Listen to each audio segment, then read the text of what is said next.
आज के इस वीडियो में हम संसदीय समितियों के बारे में जानकारी देंगे। संसदीय समितियों के बारे में जानकारी देना है।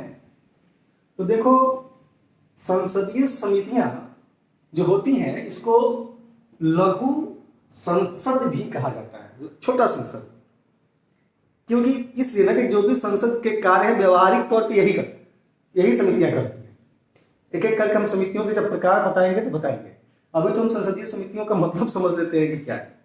तो इसको लघु संसद भी कहा जाता है। संसदीय समितियों क्या कहा जाता है?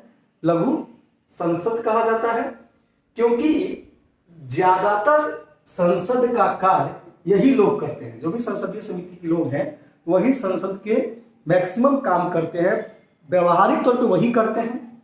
ठीक है। संसदीय समितियों का निर्वाचन अनुपातिक प्रतिनिधित्व के द्वारा होता है। और जानते हैं, ये जो संसदीय समितियां ये दो कारणों से महत्वपूर्ण है। दो कारणों से। कौन कौन? तो पहला तो संसद का विशाल आकार है, बहुत बड़ा संसद अपना, इस वजह से। और दूसरा तकनीकी योग्यता की कमी है। हम लोग जानते हैं कि हमारे एक से एक महान लोग सांसद चुन के हम लोग पार्लियामेंट में भेजते हैं। तो निश्चित रूप से बहुत सारे सांसद ऐसे भी चुन के जाते हैं जिनको तकनीकी योग्यता की वाकई कमी होती है, उनको ऐसे समितियों की बहुत आवश्यकता पड़ेगी। इसलिए यहां पर संसदीय समितियों का होना जरूरी है। ठीक है।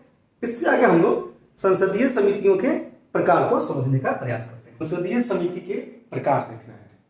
तो संसदीय समिति के जो प्रकार हैं वो दो प्रकार के हैं।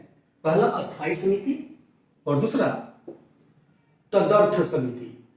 अस्थायी समिति को अंग्रेजी में स्टैंडिंग कमेटी कहते हैं और तदर्थ समिति को एड हॉक कमेटी कहते हैं। ठीक है। अब एक एक करके समझने का प्रयास करते हैं कि समितियों के प्रकार में जो दो प्रकार हैं, स्थायी समिति और तदर्थ समिति। अस्थायी समिति वे समितियां हैं जिनका प्रतिवर्ष गठन होता है। अस्थायी समिति किसे कहते हैं?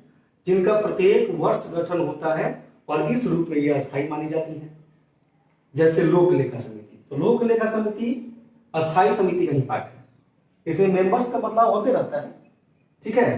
तो ये समितियां इसलिए अस्थायी समिति कही जाती हैं क्योंकि इनका प्रतिवर्ष गठन होता है और इस रूप में वे अस्थायी मानी जाती है।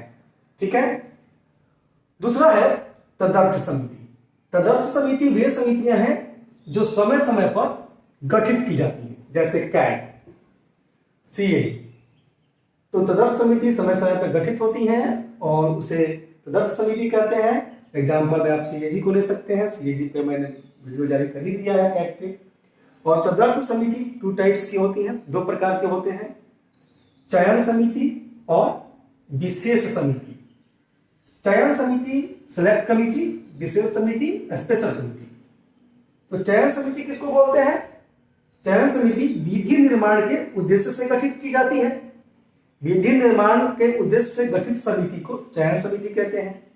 और विधि निर्माण से अलग किसी अन्य कार्य के लिए गठित समिति को विशेष समिति कहते हैं।